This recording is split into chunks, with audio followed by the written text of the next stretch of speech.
ঠিক আছে সিলেট আজকে কি করছো এটা মনে থাকবে আল্লাহুম্মা আমিন রব্বানা ظلمنا أنفسنا وإن لم تغفر لنا وترحمنا لنكونن من الخاسرين ربنا آتنا في الدنيا حسنة وفي الآخرة حسنة وقنا عذاب النار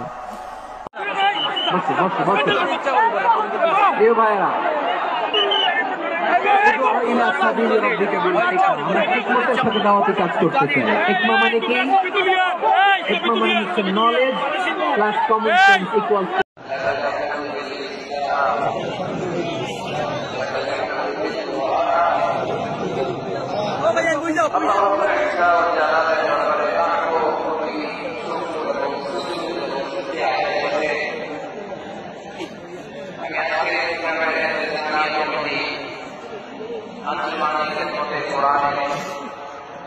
शुक्रगुजार हो जाए।